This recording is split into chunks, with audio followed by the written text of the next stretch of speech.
إن الحمد لله نحمده ونستعينه ونستغفره ونعوذ بالله من شرور أنفسنا وسيئات أعمالنا من يهده الله فلا مضل له ومن يضلل فلا هادي له أشهد أن لا إله إلا الله وأشهد أن محمدا عبده ورسوله اللهم صل وسلم وبارك على نبينا محمد وعلى آله وصحبه ومن اتبع بهداه إلى يوم القيامة وبعد. Jamaah sekalian yang saya muliakan, kita lanjutkan ke hadis yang nomor 13 dari hadis dari kitab Riyadhus Shalihin, dan ini adalah hadis yang terakhir yang berkaitan dengan bab yang pertama, babul ikhlas wa ikhdarin niyyah fi jami'il a'mali wal aqwali wal ahwalil bariza wal khafiyya. Bab keutamaan ikhlas, menghadirkan ikhlas, niat yang ikhlas di setiap amalan, perkataan, keadaan yang nampak ataupun yang tidak nampak. Wa an Abi Abdurrahman Abdullah ibn Umar bin Al-Khattab radhiyallahu anhuma qal, dari Abu Abdurrahman Abdullah bin Umar ibn Al-Khattab, semoga Allah subhanahu wa ta'ala meridhai keduanya, beliau berkata, sami'tu Rasulullah sallallahu alaihi wasallam yaqul, saya mendengar Rasulullah sallallahu alaihi wasallam berkata, intalaqa thalathatu nafarin mimman kana qablakum hatta awahumul mabitu ila gharin fadakhaluh. Ada 3 orang yang mereka melakukan perjalanan dari orang-orang sebelum kalian sampai mereka bermalam di satu gua. Fadakhaluh, kemudian mereka masuk gua tersebut. Fanhadarat sakhratun minal jabal fasaddat alaihimul ghar, maka turunlah batu besar dari atas gunung menutup gua, pintu gua tersebut. Faqalu, maka ketiganya mengatakan, innahu la yunjikum min hadhihi as-sakhrati illa an tad'u Allah ta'ala bi salihi a'malikum. Sesungguhnya tidaklah akan menyelamatkan kalian dari batu besar tersebut kecuali kalian berdoa kepada Allah subhanahu wa ta'ala dengan menyebutkan amal-amal saleh kalian. Qala rajulun minhum, maka berkata salah seorang di antara 3 ini, Allahumma kana li abawani syaikhani kabiran. Ya Allah, sesungguhnya dulu saya memiliki 2 orang tua yang sudah tua. Wa kuntu la aghbiqu qablahuma ahlan wala malan, dan bentuk berbakti saya kepada keduanya, saya apabila memerah susu maka tidaklah memberikan sebelumnya siapapun juga dari keluargaku. Saya senantiasa mengutamakan kedua orang tuaku sebelum dari yang lainnya. Fana'a bi talabus syajar yawman falam urih alaihi ma hatta nama. Maka suatu ketika pernah saya dengan gembalaan-gembalaan saya mencari rumput ataupun pohon untuk makan gembala-gembala sampai jauh dari tempat saya tinggal, sehingga saya tidaklah pulang kecuali di waktu orang tua saya sudah tidur. Fahalabtu lahuma ghabuqahuma, maka saya pun melanjutkan seperti biasa kebiasaan saya, memerah susu dan mengutamakan kedua orang tua saya. Fawajadtuhuma naimain, maka saya dapati kedua orang tua saya dalam keadaan tertidur. Fakarihtu an uqidhahuma wa an aghbiqa qablahuma ahlan aw malan, maka saya pun tidak suka untuk membangunkan keduanya, mengganggu tidurnya, dan saya pun tidak suka untuk memberikan susu ini kepada siapapun juga sebelum kedua orang tuaku. Saya harus memberikan kepada kedua orang tuaku sebelum yang lainnya. Maka kata orang ini, falabithtu wal qadhu ala yadi, maka saya pun berdiri menunggu kedua orang tuaku bangun dan tempat minum susu itu ada di kedua tanganku. Saya tidak mengganggu. Ala yadi antadhiru istiqadhahuma, dan saya pun menunggu kedua orang tuaku bangun hatta barakal fajru, sampai matahari terbit. Wasibyatu yataghadawna inda qadami, padahal anak-anak saya mereka menangis di kaki saya, mereka pun meminta susu, akan tapi saya lebih mengutamakan kedua orang tua saya. Fastaiqadha, maka keduanya bangun. Fasyariba, maka keduanya minum ghabuqahuma, susu yang telah saya perah. Allahumma in kuntu fa'altu dhalika ibtigha'a wajhik fafarrij 'anna ma nahnu fihi min hadhihi as-sakhrah. Ya Allah, apabila saya lakukan hal tersebut dalam rangka mengharap wajahmu, dalam rangka ikhlas untukmu, fafarrij 'anna ma nahnu fihi min hadhihi as-sakhrah, maka bebaskanlah kami dari apa yang kami sekarang berada di dalamnya, dari batu besar ini. Fanfarajat syai'an la yastati'una al-khuruj minhu, maka bergeserlah batu tersebut, akan tetapi mereka masih belum bisa untuk keluar dan selamat dari gua tersebut. Qala al-akhar, maka yang kedua berkata, Allahumma innahu kanat li ibnatu ammin. Ya Allah, sesungguhnya saya memiliki sepupu perempuan. Kanat ahabban nasi ilayya, dan sepupu perempuan ini adalah manusia yang paling saya cintai. Dalam riwayat lain, wa fi riwayatin kuntu uhibbuha ka ashaddi ma yuhibbur rijalun nisa. Saya mencintai sepupu saya seperti cintanya seorang lelaki terhadap perempuan. Fa aradtuha ala nafsiha famtana'at minni.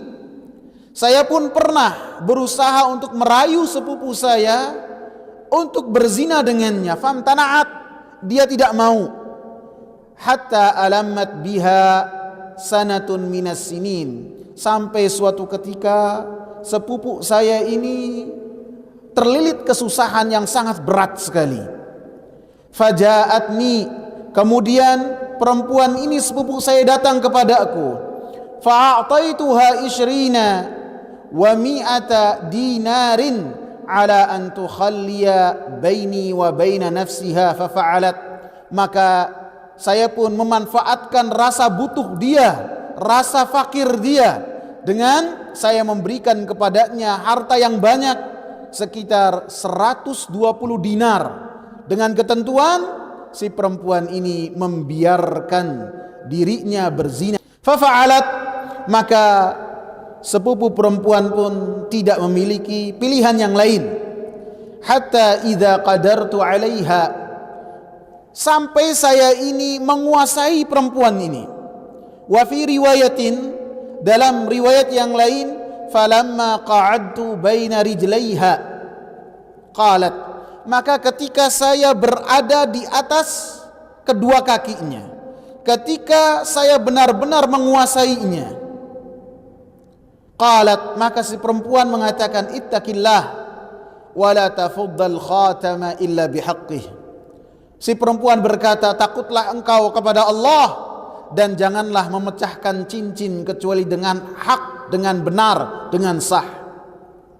Fansaraftu anha, maka saya pun meninggalkan perempuan tersebut sebelum dia menggagahi dan berzina dengan perempuan tersebut karena perkataan dari perempuan tadi. Wa hiya ahabbun nasi ilayya, padahal si perempuan ini manusia ataupun perempuan yang paling saya idam-idamkan. Wa taraktu adz-dzahaba alladzi a'taituha, walaupun demikian emas pun telah saya tinggalkan untuknya. 120 dinar dia berikan dan perempuan pun tidak dia zinahi, tidak. Allahumma in kuntu fa'altu dzalika ibtigha'a wajhik.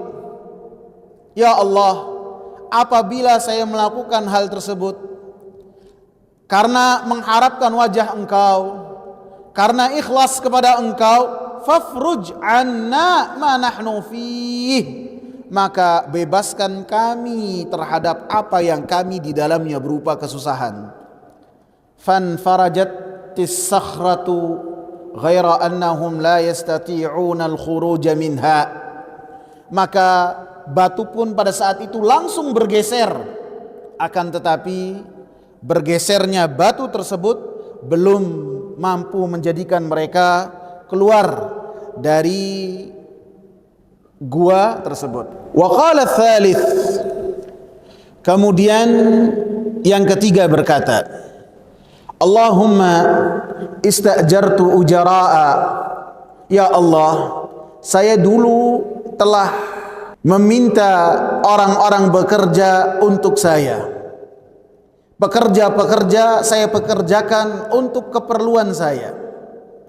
Wa a'taituhum ajrahum, kemudian setelah mereka bekerja untukku, maka sesuai dengan janji saya berikan terhadap mereka upah-upah mereka. Ghaira rajulin wahidin tarakal ladzi lahu, kecuali satu orang dari orang-orang yang saya pekerjakan tidak datang kepada saya. Dia meninggalkan haknya dan pergi tanpa kabar. Fathammartu ajrahu hatta kathartu minhul mala, maka harta yang ditinggalkan oleh pekerja tersebut, upahnya saya kembangkan sampai harta tersebut menjadi harta yang banyak. Faja'ani ba'da hinin, maka setelah waktu yang lama, orang yang memiliki hak yang tadinya bekerja kepada orang ini datang kepadanya. Faqal, maka orang ini berkata, ya Abdullah, addi ilayya ajri, wahai hamba Allah, berikan kepada saya upah saya. Fakultu, maka orang ini mengatakan, kullu ma tara min ajrik, semua yang kau lihat di hadapan engkau ini adalah upahmu. Minal ibil wal baqar wal ghanam wal raqiq, dari onta, dari sapi, dari kambing, dari budak belian yang mana pada saat itu adalah harta yang dimiliki oleh seseorang. Maka faqal ya Abdullah la tastahzi bi, maka orang ini berkata, wahai hamba Allah, jangan engkau mengolok-ngolok saya, jangan kau mengolok-ngolok saya. Fakultu, maka orang ini berkata, la astahzi'u bik, sungguh saya ini tidak mengolok-ngolok engkau. Fa akhadahu kullahu fastaqahu falam yatruk minhu syai'a, maka kuli ini yang telah meninggalkan upahnya, dia langsung mengambil semua yang diisyaratkan oleh majikannya tadi. Semua yang dikatakan itu miliknya, dari sapi, dari onta, dari kambing, dari budak belian, dia bawa semua, tidak dia tinggalkan apapun juga, sedikit pun juga tidak. Allahumma in kuntu fa'altu dzalika ibtigha'a wajhik, ya Allah, apabila saya melakukan hal tersebut dalam rangka mencari wajahmu, ikhlas kepadamu, fafruj anna, maka bebaskanlah kami dari batu yang sangat besar ini. Manahnu fi fanfarajatis sakhrah, maka batu itu pun bergeser. Fakharaju yamshun, kemudian mereka bisa keluar ketiganya dari gua tersebut yang sebelumnya mereka terancam untuk binasa dan mati di gua tersebut.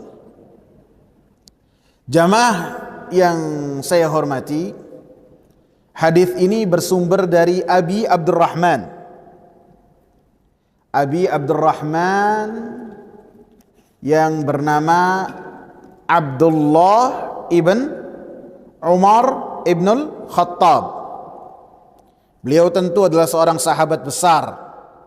Beliau adalah putranya Umar bin Khattab, tentu orang Quraisy, dan beliau juga Quraisynya dari Bani Adi. Jadi bapak beliau itu bernama Umar bin Khattab.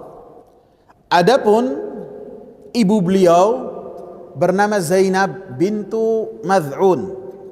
Jadi ada sahabat yang disayangi oleh Nabi, kalau tidak salah saudara sepersusuan Nabi, namanya Uthman ibn Mad'un.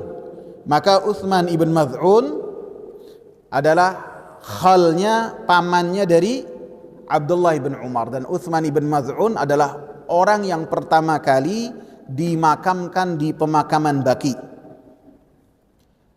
Dan Abdullah ibn Umar dengan Hafsah, istrinya Nabi sallallahu alaihi wasallam, adalah saudara sekandung. Dua-duanya anak dari Umar dan dua-duanya anak dari Zainab bintu Mad'un. Abdullah ini dilahirkan 2 tahun setelah Nabi sallallahu alaihi wasallam diutus. Jadi pada tahun 2 kenabian maka Abdullah ibn Umar dilahirkan, dan beliau pun masuk Islam ketika usia beliau 4 tahun.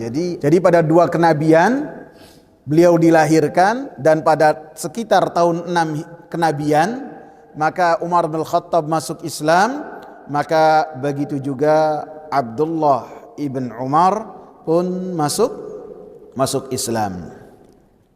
Dan beliau ini sahabat yang termasuk dari sahabat-sahabat junior, sahabat-sahabat kecil, karena ketika Rasulullah sallallahu alaihi wasallam usia beliau sekitar 21 ataupun 22, tidak lebih dari itu.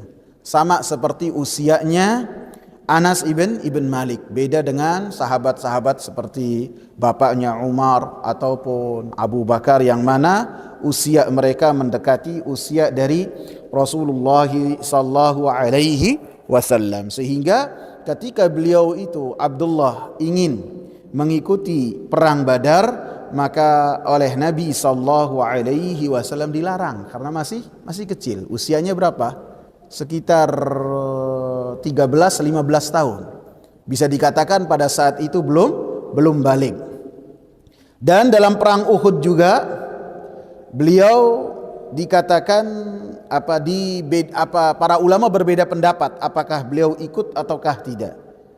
Adapun perang Khandaq dan perang-perang berikutnya, maka beliau ikut bersama dengan Nabi sallallahu alaihi wasallam. Termasuk peperangan Mu'tah yang melawan pasukan Romawi, beliau pun ikut. Begitu juga ketika Nabi sallallahu alaihi wasallam menaklukkan Khaybar, maka beliau pun ikut. Bahkan ketika Nabi sallallahu alaihi wasallam membebaskan kota Mekah, maka beliau pun ada dalam barisan pasukannya Rasulullah sallallahu alaihi wasallam, sebagaimana beliau pun berperang dalam perang Yarmuk, perang membebaskan kota Mesir, begitu juga perang dalam membebaskan benua Afrika, maka beliau ikut dalam peperangan tersebut. Maka beliau ini termasuk dari sahabat-sahabat yang dikatakan sebagai ahli ilmunya para sahabat. ulamanya para sahabat. Walaupun beliau itu termasuk dari sahabat junior, akan tetapi beliau senantiasa mencari ilmu dan senantiasa bertanya, baik itu kepada Rasulullah ataupun para sahabat-sahabat yang lainnya. Sehingga riwayat yang beliau sampaikan kepada kita adalah 2630 hadis. Jadi termasuk 7 besar sahabat yang meriwayatkan banyak hadis dari Nabi sallallahu alaihi wasallam. Sehingga beliau ini termasuk orang yang sangat berhati-hati dalam menyampaikan hadis dari Nabi sallallahu alaihi wasallam. Dikatakan oleh Abu Ja'far yang dikeluarkan oleh Ibn Sa'ad dalam Tabaqat, kitab Tabaqat, lam yakun ahadun min ashabi Rasulillah sallallahu alaihi wasallam id sami'a min Rasulillah hadithan uhadhdhiru an la yazida fihi wa la yanqusa minhu wala wa min Abdullah ibn Umar bin Al-Khattab. Tidak ada salah seorang dari sahabat-sahabat Nabi ketika mendengar hadis dari Rasulullah yang saya itu khawatir, ahdharu, mungkin lebih tepatnya ahdharu an la yazida, yang saya khawatir apabila yang meriwayatkan ini menambahkan ataupun mengurangi selain dari Abdullah ibn Umar. Jadi beliau itu termasuk sahabat yang tekstual, zahiri, apa yang beliau dengarkan dari Rasulullah sallallahu alaihi wasallam, maka beliau sampaikan letterlek seperti apa yang beliau dengar dari Rasulullah sallallahu alaihi wasallam. Dan dikatakan oleh Al-Imam Malik bahwasanya Abdullah bin Umar itu berfatwa setelah zamannya Nabi sallallahu alaihi wasallam 60 tahun. Bahkan beliau pun selama 60 tahun senantiasa menunaikan ibadah haji dan menjadi mufti ketika beliau menunaikan ibadah haji.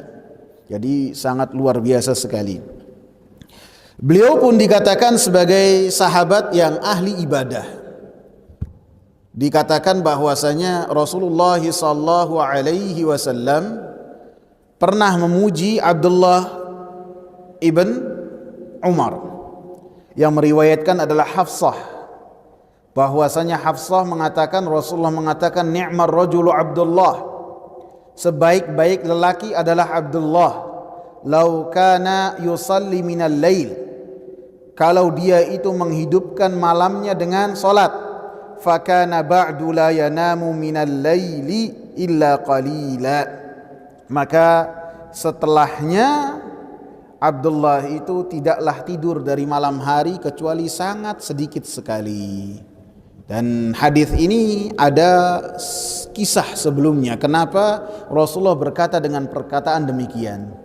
Disebutkan bahwasanya Abdullah bin Umar dalam mimpinya beliau bermimpi dibawa oleh 2 malaikat, kemudian dimasukkan ke dalam api yang menyala-nyala, yang mana api ini bisa dikatakan seperti api neraka. Dan ketika beliau dimasukkan ke dalam api neraka dalam mimpinya, beliau melihat ada manusia-manusia yang mereka itu beliau kenal dalam kehidupan sehari-hari. Bisa jadi orang-orang kafir atau orang-orang munafik. Maka faja'altu aqul, maka beliau langsung berkata, a'udzu billahi minan nar, a'udzu billahi minan nar. Saya berlindung kepada Allah dari api neraka, saya berlindung kepada Allah dari api neraka. Maka berjumpalah dengan malaikat yang lain, kemudian malaikat yang lain ini mengatakan, jangan kau takut. Setelahnya Abdullah ibn Umar pun bangun dari tidurnya. Maka setelahnya Abdullah ibn Umar menceritakan kepada saudarinya Hafsah, dan Hafsah pun menceritakan apa yang dilihat oleh Abdullah ibn Umar kepada Rasulullah sallallahu alaihi wasallam.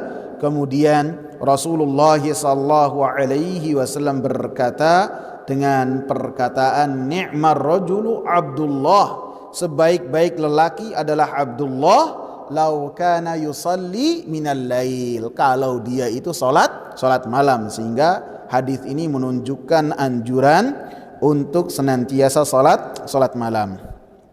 Kemudian beliau pun termasuk sahabat-sahabat yang ketika terjadi peperangan di antara sahabat-sahabat Nabi, beliau termasuk orang yang tidak ikut dalam pasukan yang berperang.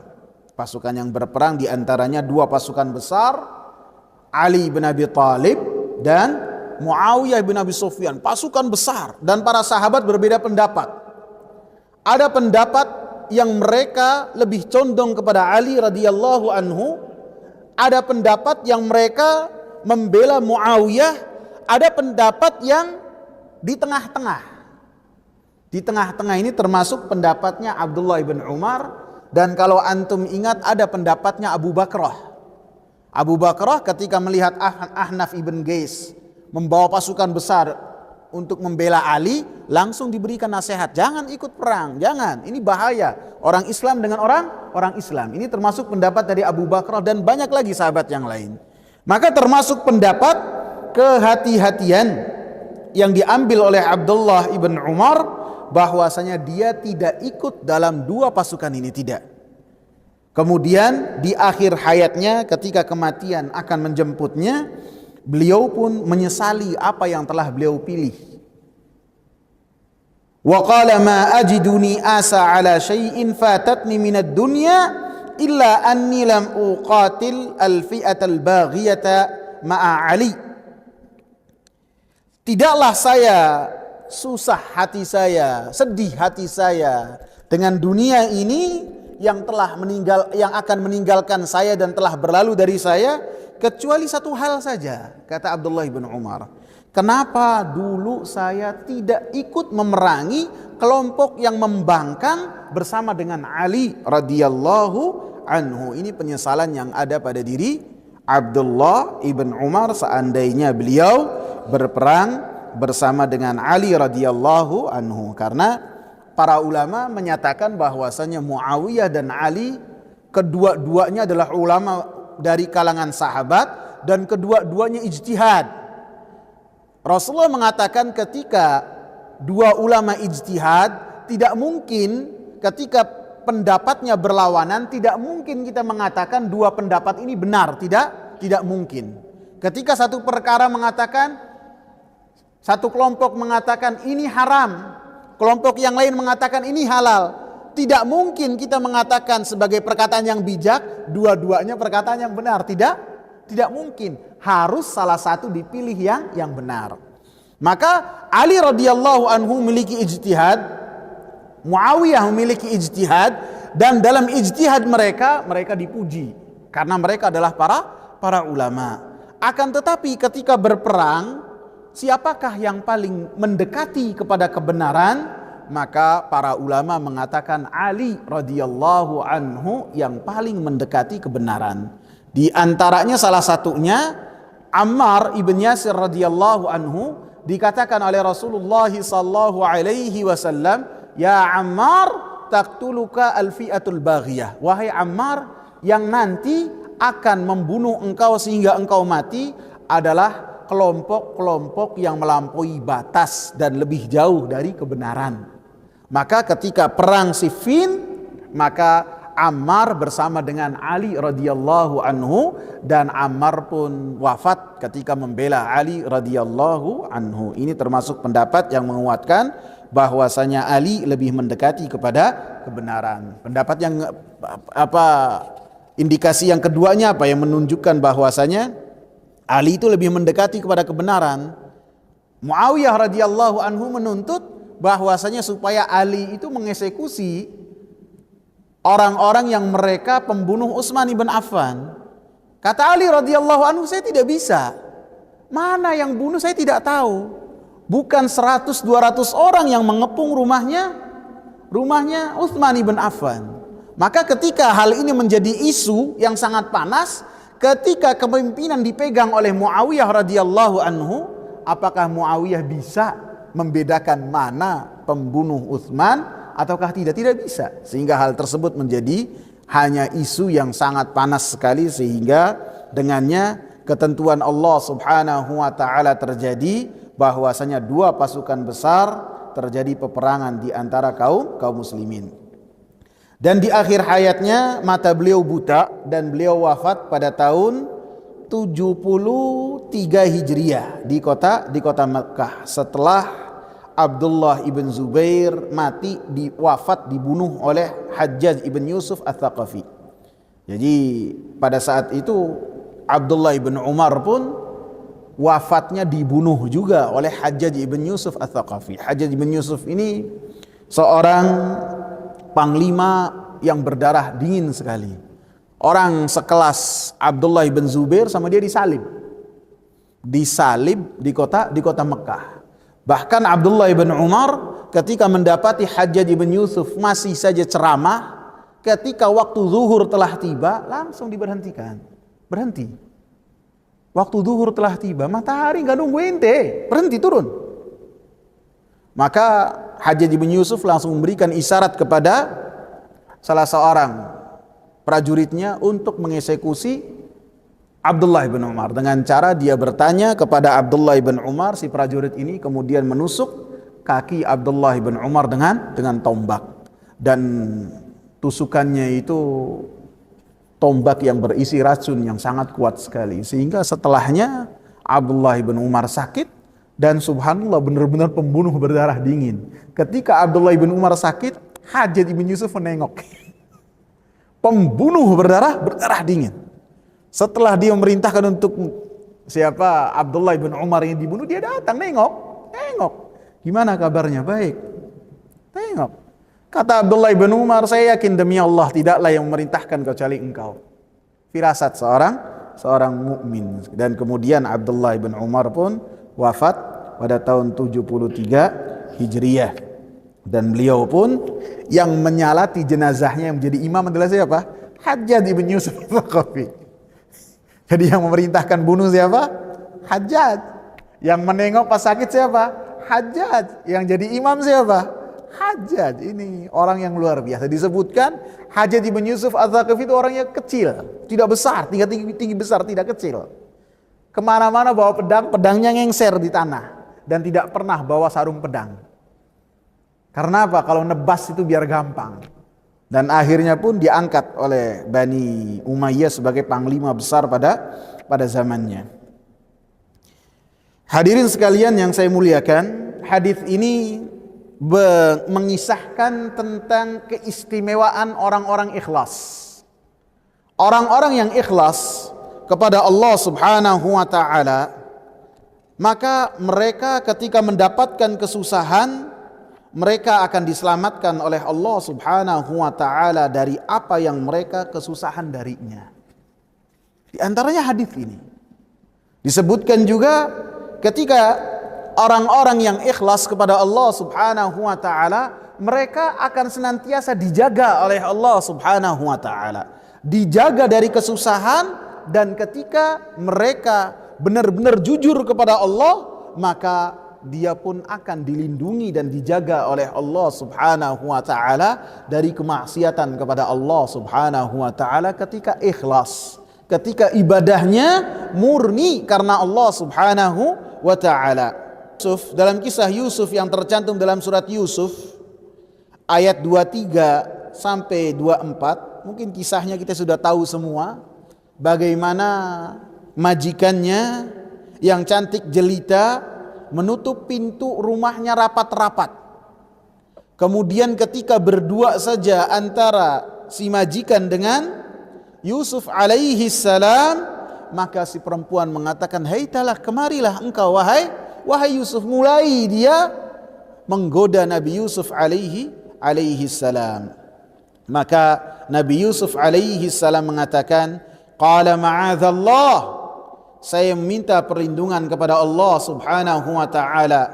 Innahu rabbi ahsana mathwaya, sesungguhnya Rabbku telah memberikan kebaikan kepadaku. Ini Rabbku ini bisa artinya Rabb, artinya Allah, bisa juga Rabbi artinya majikanku. Suamimu ini telah baik kepada saya, kok saya mau berzina dengan engkau? Tidak mungkin. Innahu la yuflihul zalimun. Ini adalah perbuatan dari orang-orang zalim, dan orang-orang zalim tidak akan beruntung. Walaqad hammat bihi wa hamma biha, dan sungguh perempuan itu telah berkehendak kepada Nabi Yusuf, dan Nabi Yusuf pun manusia biasa, mulai condong kepada bujuk rayu perempuan ini. Laula an ra'a burhana rabbih, kemudian kata Allah, kami tampakkan kepada Nabi Yusuf tanda-tanda kekuasaan Allah subhanahu wa ta'ala, sehingga Nabi Yusuf pun terlindung tidak melakukan perbuatan yang keji, yaitu perbuatan zina.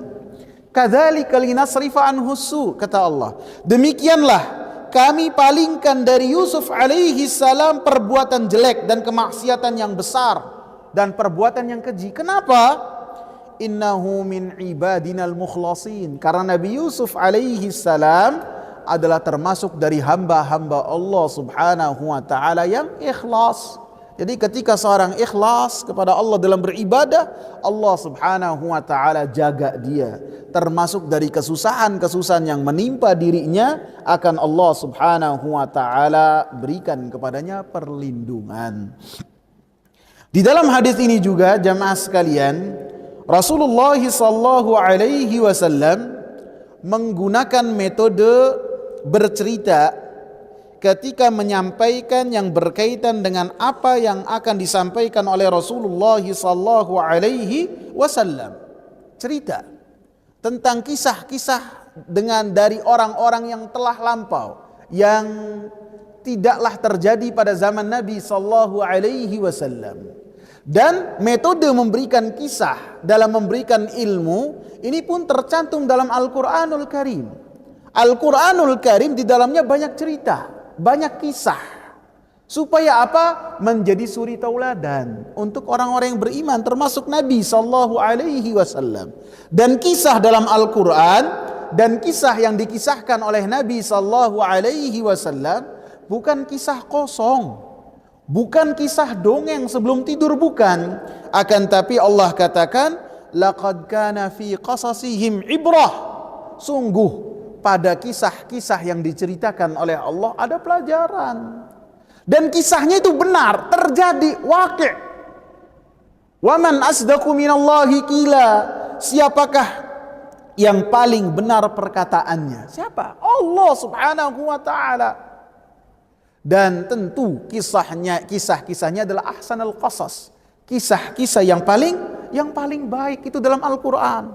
Antum perhatikan dalam cerita kisah Nabi Yusuf alaihi salam, Allah sebutkan dalam satu surat.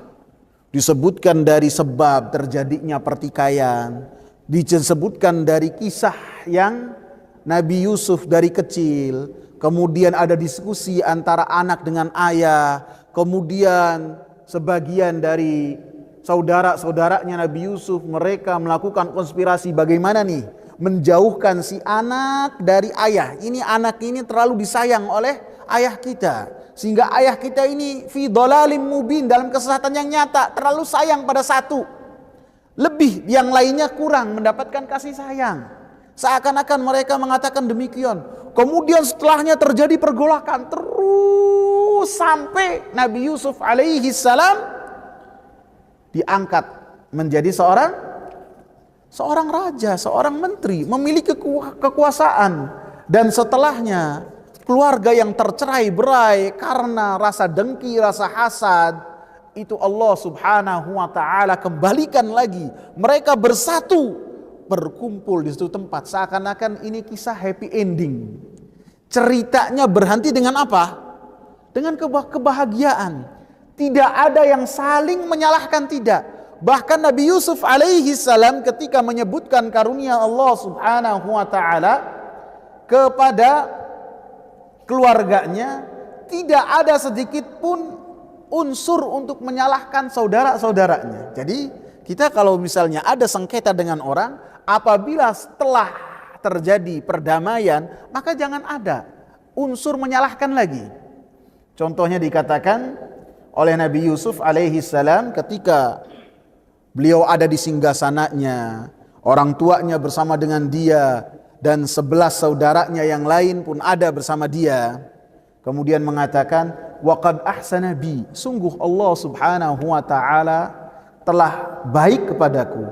Id akhrajani minas sijni, ketika Allah Subhanahu wa taala mengeluarkanku dari penjara, wa jaa bikum minal badwi, dan Allah Subhanahu wa taala membawa kalian dari desa ke kota. Min ba'di an nazagha syaitanu baini wa baina ikhwati, setelah syaitan itu memporak-porandakan hubungan saya dengan saudara-saudara saya. Ada unsur menyalahkan enggak? Enggak.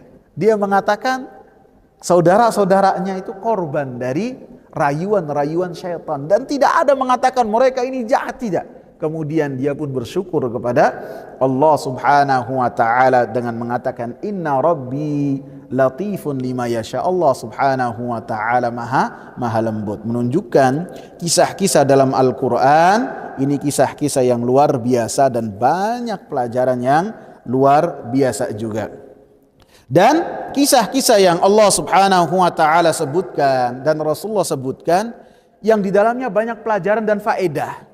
Sehingga ketika yang tidak ada berkaitan dengan faedah yang beliau sebutkan, tidak Rasulullah sallallahu alaihi wasallam perinci. Misalnya tentang tiga orang ini, di mana kejadiannya tidak Rasulullah sebut. Pada zamannya siapa? Tidak Rasulullah sallallahu alaihi wasallam sebut. Karena apa?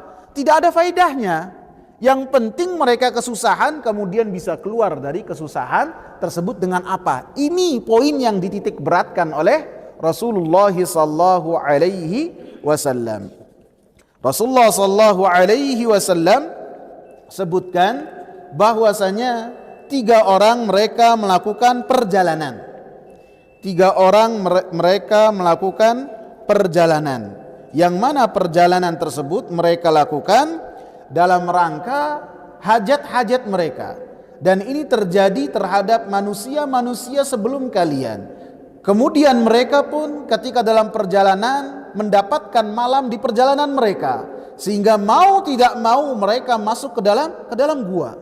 Fadakhaluh, dan ketika mereka bermalam di gua tersebut karena darurat, Allah Subhanahu wa taala menghendaki supaya mulut gua itu tertutup batu yang sangat besar sehingga mereka tidak bisa keluar dari tempat tersebut. Apabila mereka berdiam diri dalam waktu yang lama bisa binasa. Maka ketiga-tiganya mengatakan, sesungguhnya kalian tidaklah akan selamat dari batu besar ini, dari kesusahan ini, kecuali ketika kalian berdoa kepada Allah Subhanahu wa taala dengan menyebutkan amalan-amalan yang paling saleh di antara amalan-amalan yang kalian miliki. Sehingga dalam ayat ini, dalam hadis ini menunjukkan bahwasanya ketiganya adalah orang-orang yang bertauhid. Mereka adalah orang-orang yang beribadah hanya kepada Allah Subhanahu wa taala, sehingga ketika mereka mendapatkan kesusahan, mereka pun memiliki solusi berupa berdoa kepada Allah Subhanahu wa taala. Sehingga ini menunjukkan keutamaan untuk kita merendahkan diri kita dan bermunajat kepada Allah, meminta perlindungan kepada Allah Subhanahu wa taala ketika kita terlilit dengan satu kesusahan apapun juga, seperti dicontohkan dalam hadis ini. Karena Allah Subhanahu wa taala mengatakan, wa idza sa'alaka ibadi anni fa inni qarib. Apabila mereka bertanya kepadamu wahai Nabi Muhammad, hamba-hambaku bertanya kepadaku tentang aku wahai Nabi Muhammad, maka katakanlah bahwa saya ini dekat. Saya memberikan ijabah dakwah doa-doa yang dipanjatkan oleh hamba-hambaku. Ini janji dari Allah. Lebih-lebih bagi mereka-mereka yang dalam keadaan terdesak, maka Allah Subhanahu wa taala lebih memberikan jaminan bahwasanya doa-doa yang dipanjatkan oleh orang-orang yang dalam keadaan terdesak, dalam keadaan darurat, Allah Subhanahu wa taala kabul doa-doanya walaupun yang berdoa adalah orang kafir. Walaupun yang berdoa adalah orang kafir. Allah katakan, amman yujibul mudarra idza da'ah wa yakshifus su'a wa yaj'alukum khulafa'al ard a ilahum ma'allah qalilan ma tadhakkarun. Bukankah dia yang memberikan ijabah terhadap doa-doa orang-orang yang kesusahan, orang-orang yang terdesak? Orang-orang musyrikin apabila mereka terdesak, baik itu ketika mereka di atas laut, di atas bahtera, ketika ombak itu sangat luar biasa, mereka berdoanya kepada siapa? Allah. Berhala-berhala yang mereka senantiasa berdoa ketika dalam keadaan lapang, dalam keadaan biasa-biasa saja mereka tinggalkan. Mereka murnikan doa mereka hanya kepada Allah. Abdul Muttalib, kakeknya Nabi, ketika diserang oleh Abraha dengan 70.000 pasukan, dengan membawa 11 gajah, dan satu gajahnya adalah satu gajah yang sangat besar yang dibawa khusus dari Habasyah, Ethiopia. Abdul Muttalib tidak meminta kepada berhala-berhala yang banyak di area tawaf, tidak terhadap berhala yang biasa disembah oleh orang-orang Quraisy yang bernama Nailah ataupun Isaf, tidak, akan tapi berdoanya hanya kepada Allah Subhanahu wa ta'ala saja. Walaupun dalam kehidupan sehari-hari Abdul Muttalib pelaku kesyirikan, Allah kabul. Dan ini pelajaran buat kita, berdoa kepada Allah Subhanahu wa ta'ala seperti yang ditunjukkan dalam hadis ini. Ketika seseorang kesusahan, maka mereka berdoa kepada Allah Subhanahu wa ta'ala. Dan ketika berdoa kepada Allah Subhanahu wa ta'ala, disebutkan dengan amalan-amalan yang telah mereka lakukan sebelumnya. Amalan-amalan yang itu adalah menjadi suatu kerahasiaan antara mereka dengan Allah Subhanahu wa ta'ala, sehingga ini menunjukkan keutamaan amal saleh. Orang-orang yang beramal dengan amal saleh, maka mereka adalah termasuk orang-orang yang akan mendapatkan penjagaan dari Allah. Orang-orang yang mereka senantiasa memiliki amal saleh, maka amal saleh yang mereka lakukan dijadikan akan menjadi pijakan untuk melakukan amal saleh yang lain. Amal soleh yang ia lakukan pun akan menarik untuk dia itu melakukan amal soleh yang lain. Sehingga amal soleh itu mata rantai yang tak pernah putus. Apabila seorang melakukannya akan senantiasa menarik dia untuk melakukan amal soleh yang lain. Amal soleh yang disebutkan dalam hadis ini adalah 3 amalan yang sangat besar sekali. Yang pertama apa? Yang pertama, berbakti kepada kedua orang tua. Dan ini adalah amalan yang sangat besar. Amalan yang Allah Subhanahu wa ta'ala senantiasa iringkan dengan bertauhid kepada Allah Subhanahu wa ta'ala. Karena Allah Subhanahu wa ta'ala adalah sebab. Allah Subhanahu wa ta'ala adalah yang menciptakan kita. Dan kedua orang tua adalah termasuk sebab kita berada di dunia ini. Dan keduanya lah yang telah mengurus kita. Dari kita tidak bisa apa-apa sampai kita mampu melakukan apa-apa, maka Allah Subhanahu wa ta'ala perintahkan kepada kita, anishkurli wali walidaik, hendaklah engkau bersyukur kepadaku dan kepada kedua orang tua kalian.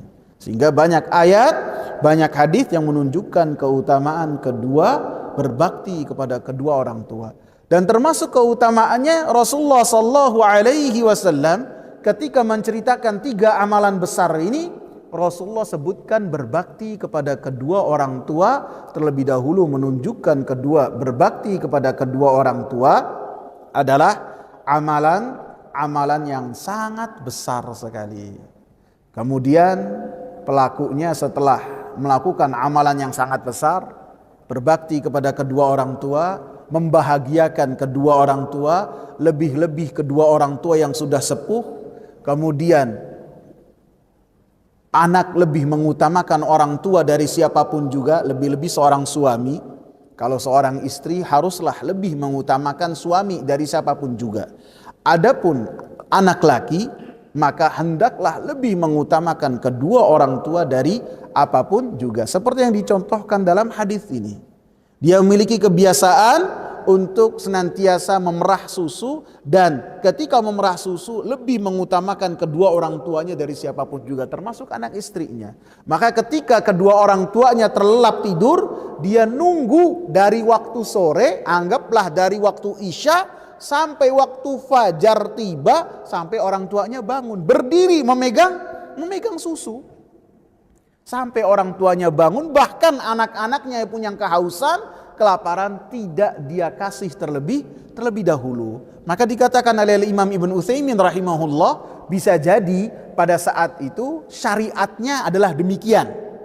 Untuk berbakti kepada orang tua, walaupun anak-anak nangis, istri nangis, harus lebih mengedepankan kepada kedua orang tua terlebih dahulu.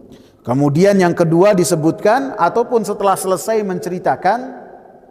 menceritakan apa yang telah dia lakukan, maka orang ini mengatakan, ya Allahumma in kuntu fa'altu dzalika ibtigha'a wajhik fafarrij anna. Ya Allah, apabila saya itu melakukan hal tersebut dalam keadaan ikhlas kepada Engkau, maka bebaskanlah kami. Menunjukkan Allah subhanahu wa ta'ala lah yang lebih mengetahui dari amalan-amalan kita, siapakah dan apakah amalan-amalan kita yang paling ikhlas untuk mendapatkan wajah Allah subhanahu wa ta'ala. Sedangkan kita berusaha untuk berbuat ikhlas, dan kita lebih mengetahui amalan apakah dari amalan-amalan yang kita lakukan yang di dalamnya ada keikhlasan kepada Allah subhanahu wa ta'ala. Yang kedua, seseorang yang sangat mencintai saudara sepupunya. Dia cinta kepada sepupunya ini seperti cintanya lelaki terhadap perempuan.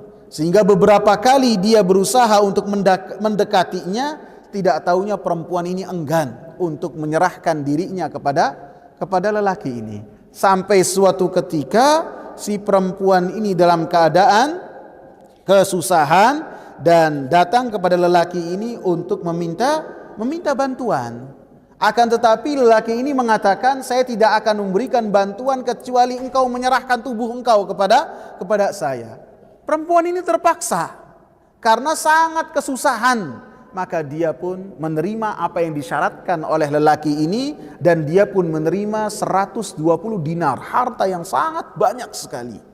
Kemudian dia menyerahkan dirinya sampai ketika si lelaki ini benar-benar menguasai, benar-benar di atas tubuh perempuan ini, maka si perempuan berkata kepada lelaki ini, ittaqillah, takutlah engkau kepada Allah, wala tafuddal khatama illa bihaqqih, janganlah engkau pecahkan cincin kecuali dengan haknya, dengan apa yang telah ditentukan oleh Allah subhanahu wa ta'ala. Setelah itu langsung dia takut, langsung dia itu meninggalkan kemampuan dia untuk berzina pada saat itu. Karena apa? Takut dia kepada Allah subhanahu wa ta'ala. Sehingga menunjukkan hadis ini keutamaan orang yang takut kepada Allah subhanahu wa ta'ala, dan keutamaan juga bagi orang yang berupaya menjaga dirinya tidak melakukan perzinaan, perbuatan kemaksiatan, ketika dia mampu untuk melakukan perbuatan kemaksiatan.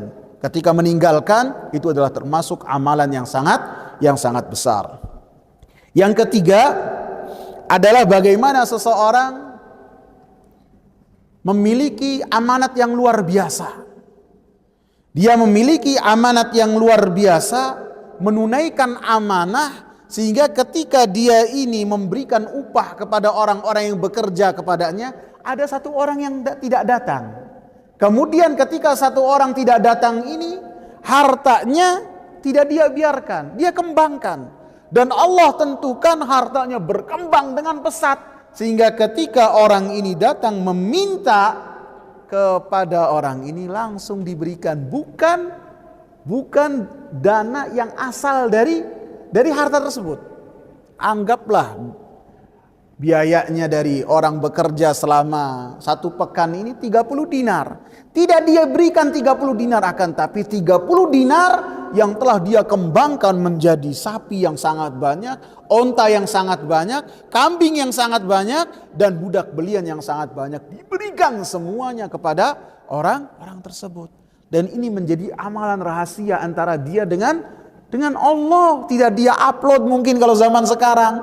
Tidak dia umbar, saya telah melakukan ini dan itu, menjadi satu kerahasiaan antara dia dengan Allah. Sehingga ketika dia kesusahan, dia bertawassul kepada Allah subhanahu wa ta'ala, menyebutkan satu amalan yang telah dia lakukan. Dan Allah subhanahu wa ta'ala maha mengetahui apa yang dilakukan oleh hambanya.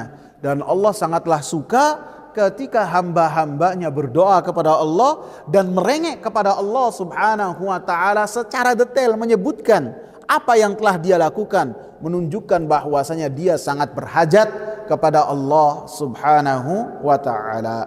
Sehingga dengan menyebutkan 3 amalan ini, dan Allah subhanahu wa ta'ala bukakan batu itu sedikit demi sedikit sampai ketiganya bisa keluar dari batu besar ini, menunjukkan bahwasanya orang-orang yang ketika berdoa kepada Allah subhanahu wa ta'ala, doanya langsung dikabul oleh Allah subhanahu wa ta'ala. Wallahu ta'ala a'lam. Semoga bermanfaat. Subhanakallahumma bihamdika, asyhadu an la ilaha illa anta, astaghfiruka wa atubu ilaik.